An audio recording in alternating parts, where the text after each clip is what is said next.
Cowbird by Jae Ess. Chapter 17. The Bodyguard.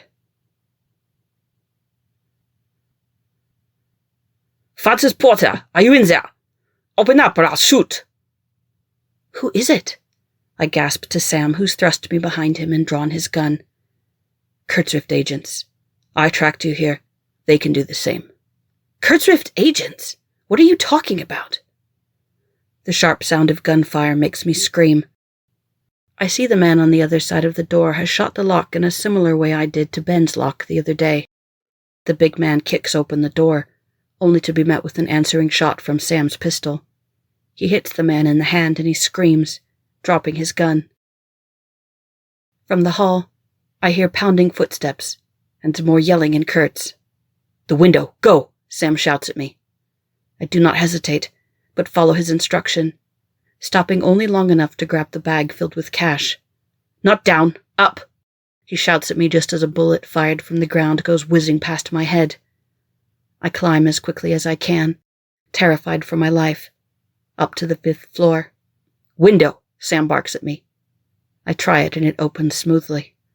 I jump inside just as I hear voices shouting in Kurtz and the footsteps of more pursuers below us on the ladder. Uninvited, we barge into a room that belongs to a young man of perhaps 15. Sam doesn't waste even a second in pointing his gun at him. "Keys!" The terrified boy tosses them to him clumsily, and Sam dashes forward, yanking me after him. To the boy, he yells, "Thanks!" and he goes through, shutting the door after us and locking it with the boy's key just before the agents reach it. On the other side, I hear them jiggling the door handle and cursing. We're already down the hall when I hear them shooting through the door. "Stairs?" I gasp. "Elevator," Sam says, though the doors ahead of us are about to close. We barely manage to squeeze on just in time, and the startled operator smiles and tips his hat to me cheerfully. "Hello. Going down, madam?" "Yes," I say breathlessly, clutching my bag to my chest. "Lobby." "Strange day we've had." The man makes small talk as he works the elevator.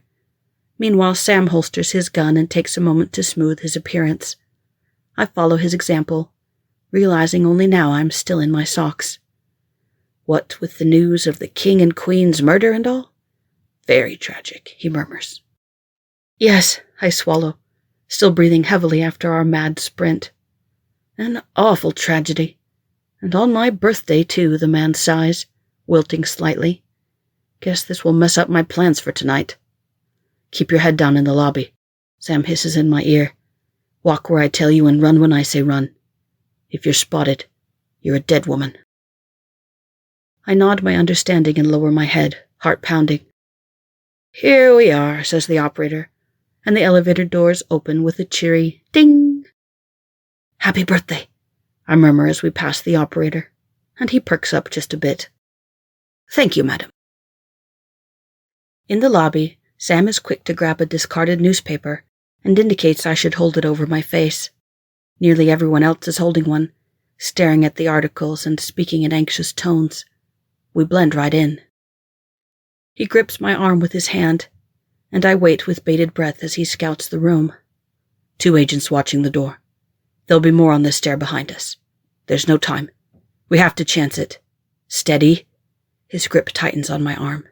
"Now," he hisses, and he starts for the door at a brisk walk, practically dragging me after him.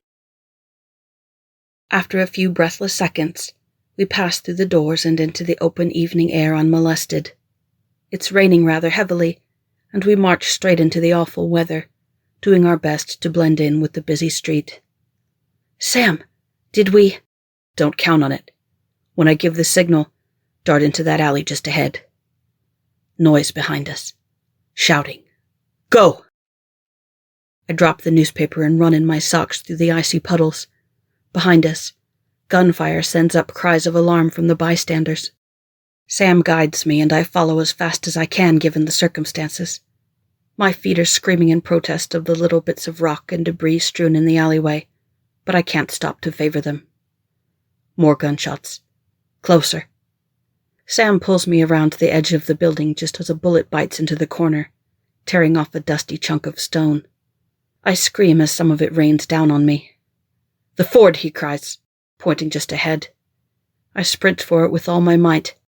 Just then an agent appears from another alley just ahead of us, his gun pointed straight at me.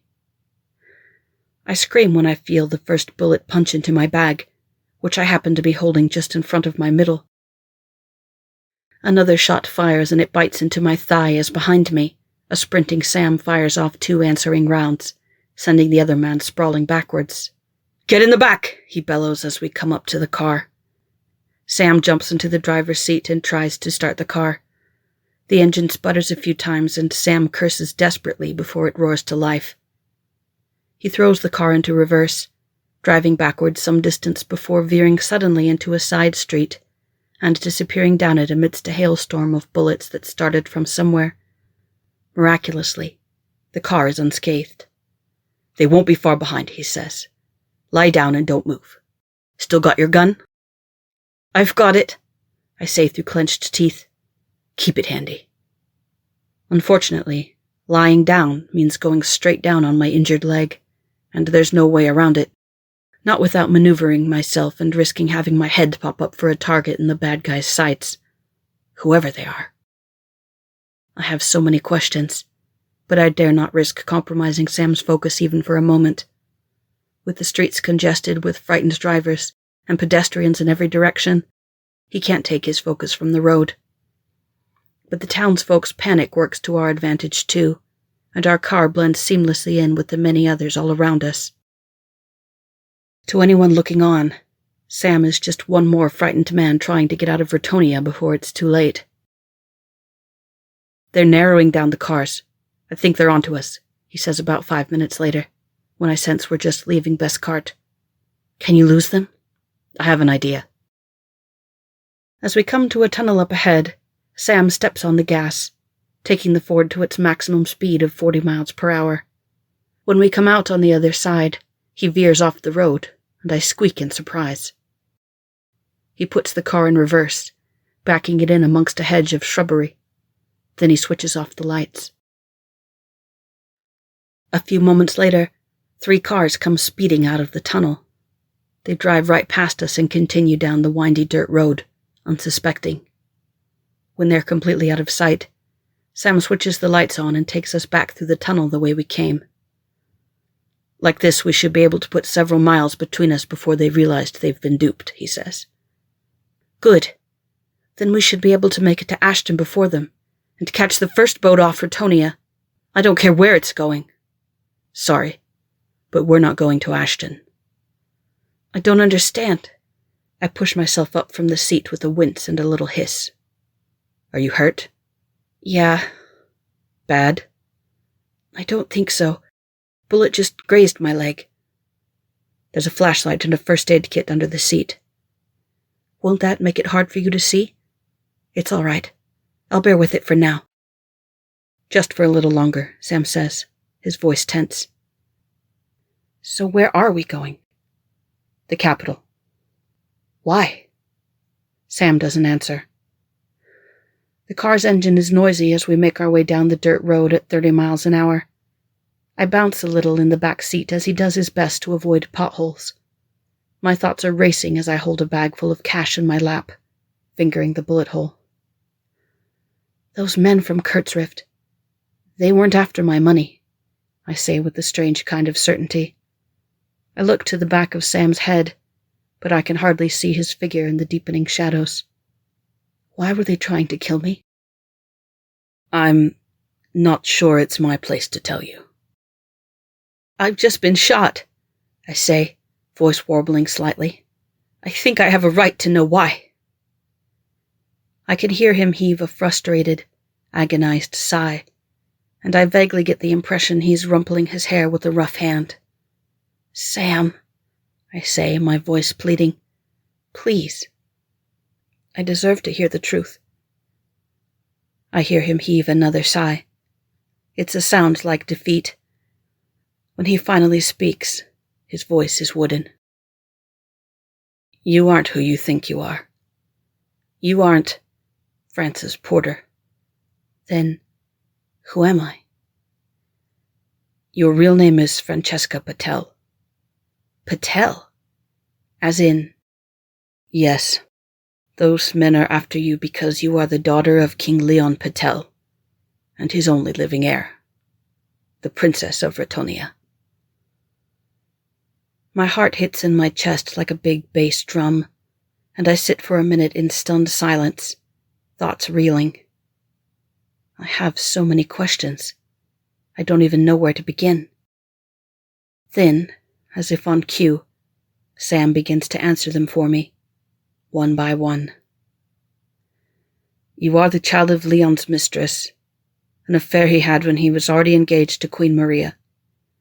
Naturally, he couldn't just admit to your existence, but he did not wish to abandon you either. He left you in the care of your mother, who died when you were 2. That's when the king turned to Stanley Porter. Grandfather. I knew he was acquainted with King Leon. I'd even heard they were friends, though I never saw any evidence of such a thing. Porter was wealthy enough to provide you with the kind of life a king's daughter should have without raising suspicion. But he felt he was too old to suddenly raise a young child, so he enlisted the help of his son, instead adopting the role of your grandfather. As I understand it, Dwayne Porter was exactly the age to have a daughter, and he was recently married to a beautiful woman of low estate.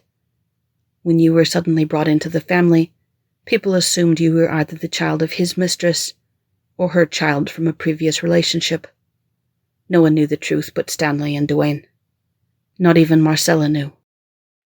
Poor mother. She must have been so devastated by my arrival. And my father was sworn to secrecy. No wonder it drove her mad. But why would he go along with the charade when it was bound to hurt his marriage? Money, Sam answers simply. The king paid him a handsome biannual dividend to keep you housed and well cared for, which was also why he was so accommodating after you turned 18 and insisted on you staying with the family. So long as you were under his roof, the cash kept coming in. It explains so much. Father's behavior, why he objected to me getting close to Sam. If I developed feelings for him and left his care to become Sam's wife, the money left with me. You owe me, Francis, I recall him saying only a few nights ago. For everything he sacrificed, for destroying his marriage, I owed it to him to stay put and let the king's money continue to funnel into Porter Estate. How much was the king paying him? That's the real question. That, and biannual payments? Then, does that mean Harrison Squire? He was the king's assistant. He brought Mr. Porter the money in cash and spent time with you so he could report back on your well-being to your father in the capital. Then, the reason for his visits, the reason he was always so nice to me. The pieces. Suddenly they're all falling into place. But there's something I still don't understand. If Harrison was working for the king, why did he come to Louise's party when it wasn't the usual scheduled time? And why did he bring the sniper rifle? To assassinate you. Once more, my heart thuds powerfully in my chest. How do you know this? I ask softly, though somehow Sam manages to hear me over the noise of the engine and the pounding rain on the car roof. The clues I found on his body weren't so difficult to piece together. The man had turned traitor, betrayed his king and country. And you. I'm shaking at his account, sure all of this has to be some kind of bad dream. But no, this is no dream.